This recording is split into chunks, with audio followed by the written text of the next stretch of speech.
Science के बच्चे जब थ्योरी को प्रैक्टिकल में तब्दील करके उस ढांचे को तैयार करते तो उनका उत्साह देखने लायक होता है। बताते चले लगातार मैथ्स फिजिक्स इंजीनियर्स डे लगातार बच्चों के साथ मनाते आ रहा है। बताते चले मिस्री टोला स्थित मैथ्स फिजिक्स कोचिंग संस्थान में इंजीनियर डे के मौके पर निदेशक इंजीनियर नवनीत भार्गव, जिनका टेस्ट पेपर भौकाल मचाता है बोर्ड्स के इम्तिहान में, उनके नेतृत्व में साइंस एग्जीबिशन का सफल एक आयोजन लगातार इस वर्ष में किया गया। कार्यक्रम में संस्थान के छात्रों ने फिजिक्स और तकनीक के अनूठे सहयोग को बढ़कर एक मॉडल तैयार करके बेहतरीन मॉडल में red fort security model, laser security system, slave 4 robot mission, मंगल अदर्स तरह के जनरेटर इत्यादि के मॉडल उन्होंने बताया। 11वीं के बच्चों ने अपने सिलेबस से संबंधित लगभग सभी प्रयोगों का सफल प्रदर्शन यहाँ पे दिखाया। कार्यक्रम में साइंस कॉलेज के प्राचार्य दिलीप चौधरी, करियर सलाहकार सजल यादव के साथ इंजीनियर प्रिंस के कर्ण विदेश जी बतौर निर्णायक मंडल भी यहाँ पे थे।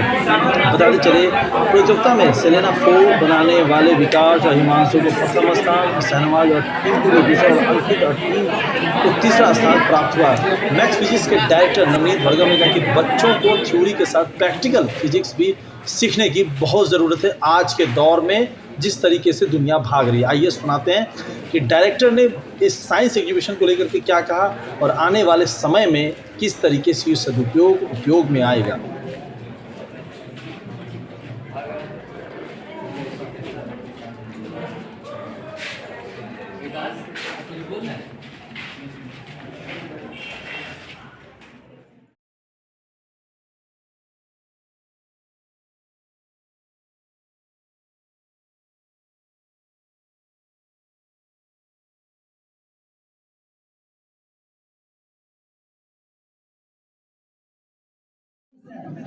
नवनीत सर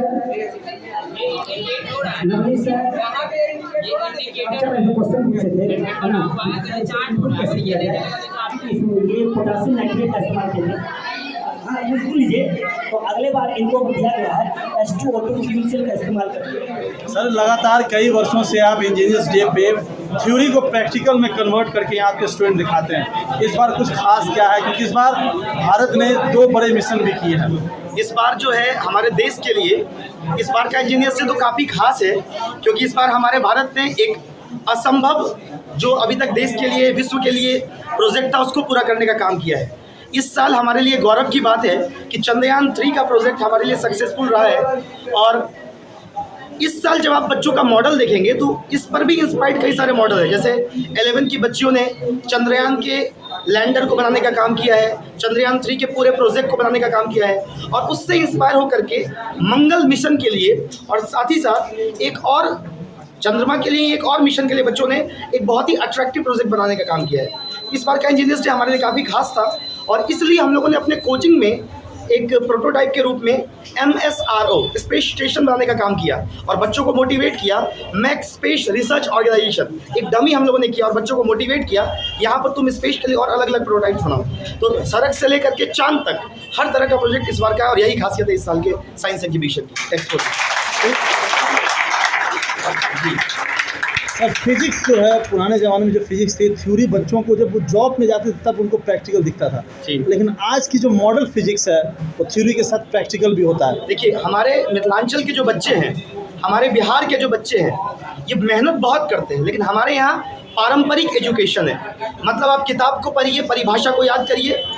हम लोग इलेक्ट्रिक मोटर की परिभाषा याद करवा रहे हैं बच्चों को, उससे बच्चा कभी मोटर को सीख नहीं पाएगा।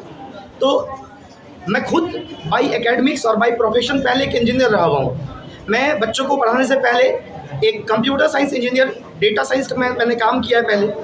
तो मुझे जहाँ तक लगता है कि जो आज की इंडस्ट्री है, या बच्चे जब 12वीं पास करके इंजीनियरिंग कॉलेज में जाएंगे या इंजीनियरिंग कॉलेज से जब बाहर आएंगे, तो उनकी किताबी नॉलेज से कहीं ज़्यादा मैटर करेगा उनके पास क्या कौशल है, उनके पास क्या स्किल है। तो बहुत ज़रूरी है बच्चों को किताबी नॉलेज और थ्योरेटिकल नॉलेज के साथ साथ टेक्निकल स्किल्स गेन करना, और यही एकमात्र विजन और उद्देश्य होता है टेक्सपो का, जो हम लोगों ने इस साइंस एग्जीबिशन का नाम रखा है टेक्निकल एक्सपो टेक्सपो जिसका।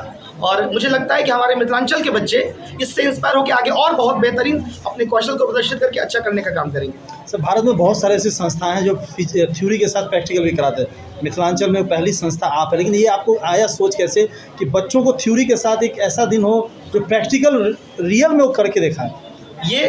मैं आपको बता दूं कि जब मैं अपने क्लास 10th में था तो मुझे अपने क्लास 10th में यंग साइंटिस्ट अवार्ड से उस समय के शिक्षा मंत्री के द्वारा नवाजा गया था, जब मैं खुद क्लास 10th में था। मेरी खुद बचपन से काफ़ी रुचि रही है, कारण मैं आगे जब इंजीनियरिंग कॉलेज में गया तो इंजीनियरिंग कॉलेज में मैंने खुद रोबोटिक्स पे काम किया। रोबोटिक्स के अलावा डेटा साइंस में, कंप्यूटर साइंस में मेरी मास्टर्स मतलब मेरा जो एक्सपर्टाइज रहा वो डेटा साइंस में रहा। तो मैं टेक्नोलॉजी से स्टार्टिंग से जुड़ा हुआ था, तकनीकी मेरे अंदर स्टार्टिंग से थी। और जब मैं टीचिंग में आया तो मेरे अंदर ये चीज़ आया कि एक टीचर और टेक्नोलॉजी को अगर मिक्स कर दिया जाए।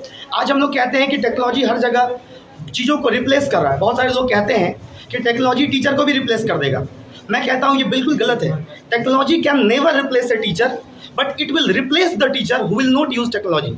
टेक्नोलॉजी कभी भी टीचर को रिप्लेस नहीं कर सकता है, लेकिन जो टीचर टेक्नोलॉजी को यूज़ नहीं करेंगे वो रिप्लेस हो जाएंगे। आज हम लोग अपने क्लासरूम को पूरा डिजिटल बना चुके हैं, हम लोग टेक्निकली बच्चों को पढ़ा रहे हैं, बच्चे गवाह हैं। हम लोग व्हीटस्टोन ब्रिज पढ़ते हैं तो व्हीटस्टोन ब्रिज का डिमॉन्स्ट्रेट करके दिखाते हैं। तो मुझे ऐसा लगता है कि मैंने अपने टाइम में, मैं अपनी 12वीं में व्हीटस्टोन ब्रिज समझ ही नहीं पाया था, क्या क्या sir resistance R1 R2 R3 R4 बना देते थे। लेकिन जब आज हम लोग 4 बल्ब लगा के जला के बच्चों को दिखाते हैं तो बच्चों के चेहरे पर एक उत्सुकता दिखती है। फिजिक्स काफ़ी टफ सब्जेक्ट है, इसको इंटरेस्टिंग बनाने के लिए एक्सपेरिमेंट को ऐड ऑन करना ही पड़ेगा। तो मेरे अंदर जो ये प्रेरणा आई यहीं से आई कि टीचिंग को थोड़ा फनी बनाते हैं, टीचिंग को थोड़ा लर्निंग बनाते हैं और टीचिंग को थोड़ा इनोवेटिव बनाते हैं, और वहीं से ये विज़न आया।